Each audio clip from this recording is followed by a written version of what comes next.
Hi ಎಲ್ಲರಿಗೂ, ಹೇಗಿದ್ದೀರಾ? ಎಲ್ಲ ಚೆನ್ನಾಗಿದ್ದೀರಾ ಅಂದ್ಕೋತೀನಿ. ನಾನಿವತ್ತು ತುಂಬಾ ಈಸಿ ಹಾಗೆ ರುಚಿಯಾದ ನದಿ ಏಡಿಯ ಸುಕ್ಕನ್ನು ಮಾಡ್ತಾ ಇದ್ದೇನೆ. ಬನ್ನಿ ಹೇಗೆ ಮಾಡೋದಂತ ನೋಡೋಣ. ನೋಡಿ, ಇವತ್ತು ಇಷ್ಟು ನದಿ ಏಡಿ ಸಿಕ್ಕಿದೆ ಹಾಗೆ ಸುಕ್ಕ ಮಾಡುವ ಅಂತ. ಇನ್ನು ಇದನ್ನು ಕಟ್ಟೆಲ್ಲ ಮಾಡಿ ತರ್ತೇನೆ. ಕ್ಲೀನೆಲ್ಲ ಹೇಗೆ ಮಾಡೋದಂತ ಆಲ್ರೆಡಿ ಚಾನಲಲ್ಲಿ ತೋರಿಸಿದ್ದೇನೆ. ನೀವು ನೋಡಿಲ್ಲ ಅಂದರೆ ಚಾನಲ್ನಲ್ಲಿ ಚೆಕ್ ಮಾಡಿ.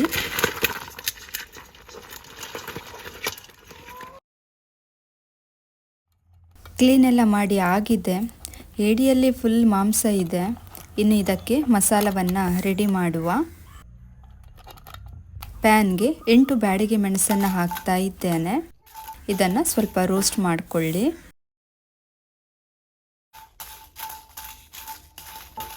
ಇವಾಗ ಇದಕ್ಕೆ 1/4 ಸ್ಪೂನಷ್ಟು ಮೆಂತೆ, 2 ಸ್ಪೂನ್ ಧನಿಯಾ ಕಾಳು, 1 ಸ್ಪೂನ್ ಜೀರಿಗೆ, 2 ಪೀಸ್ ಚಕ್ಕೆ, 2 ಏಲಕ್ಕಿ ಹಾಗೆ 5 ಲವಂಗನ ಹಾಕಿ ಪುನಃ ಸ್ವಲ್ಪ ರೋಸ್ಟ್ ಮಾಡಿಕೊಳ್ಳಿ.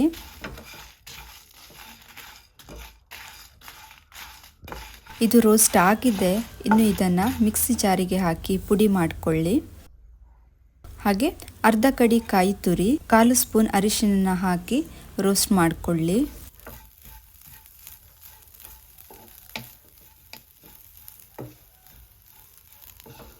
ಇದು ರೋಸ್ಟ್ ಆಗಿದೆ. ಇದನ್ನು ಪುಡಿ ಮಾಡಿಕೊಂಡ ಮಸಾಲಕ್ಕೆ ಹಾಕಿ 1 ರೌಂಡ್ ಪಲ್ಸ್ ಮಾಡಿಕೊಳ್ಳಿ. ಇದನ್ನು ನೀವು ಸಮುದ್ರದ ಏಡಿಗೆ ಹಾಕಿ ಕೂಡ ಸುಕ್ಕನ್ನು ಮಾಡಬಹುದು. ಬಾಣಲೆಗೆ ಸ್ವಲ್ಪ ತುಪ್ಪನ ಹಾಕ್ತಾ ಇದ್ದೇನೆ. ಇದಕ್ಕೆ 2 ಈರುಳ್ಳಿನ ಹಾಕಿ ಫ್ರೈ ಮಾಡಿಕೊಳ್ಳಿ.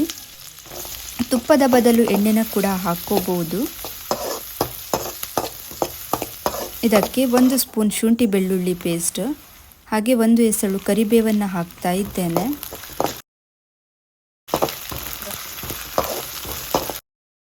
ಎರಡು ಟೊಮ್ಯಾಟೋನ ಹಾಕಿ ಫ್ರೈ ಮಾಡಿಕೊಳ್ಳುವ.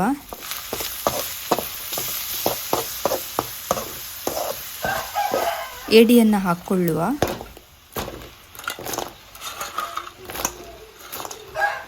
ಸ್ವಲ್ಪ ಉಪ್ಪನ್ನು ಹಾಕಿ ಚೆನ್ನಾಗಿ ಮಿಕ್ಸ್ ಮಾಡಿಕೊಳ್ಳಿ. ಬೇಕಿದ್ರೆ ಸ್ವಲ್ಪ ನೀರನ್ನು ಕೂಡ ಹಾಕ್ಕೋಬಹುದು. ಇನ್ನು ಇದನ್ನು 15 ನಿಮಿಷ ಬೇಯಿಸ್ಕೊಳ್ಳಿ.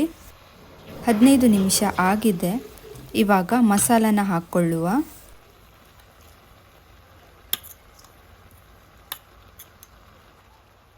ಚೆನ್ನಾಗಿ ಮಿಕ್ಸ್ ಮಾಡಿಕೊಳ್ಳಿ.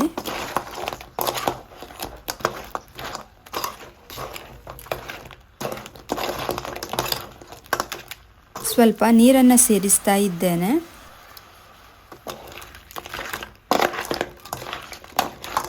ಪುನಃ 2 ನಿಮಿಷ ಬೇಯಿಸ್ಕೊಳ್ಳಿ. ನೋಡಿ, ಸುಕ್ಕ ರೆಡಿ ಆಗಿದೆ. ಕೊನೆಗೆ ಸ್ವಲ್ಪ ಕೊತ್ತಂಬರಿ ಸೊಪ್ಪನ್ನು ಸೇರಿಸ್ತಾ ಇದ್ದೇನೆ.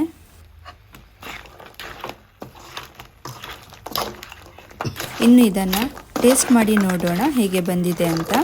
ತುಂಬಾ ರುಚಿಯಾಗಿದೆ. ನೀವು ಏಡಿ ಪ್ರಿಯರಾಗಿದ್ದರೆ ಈ ರೆಸಿಪಿನ ಟ್ರೈ ಮಾಡಿ, ತುಂಬ ಚೆನ್ನಾಗಾಗುತ್ತೆ. ಖಂಡಿತ ನೀವು ಸಹ ಈ ರೆಸಿಪಿನ ಟ್ರೈ ಮಾಡ್ತೀರಾ ಅಂದ್ಕೋತೀನಿ.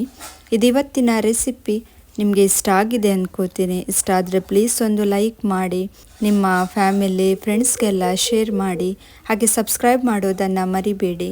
ಮತ್ತೆ ಸಿಗ್ತೀನಿ ಒಂದು ಹೊಸ ರೆಸಿಪಿಯೊಂದಿಗೆ. ಅಲ್ಲಿ ತನಕ ಬಾಯ್.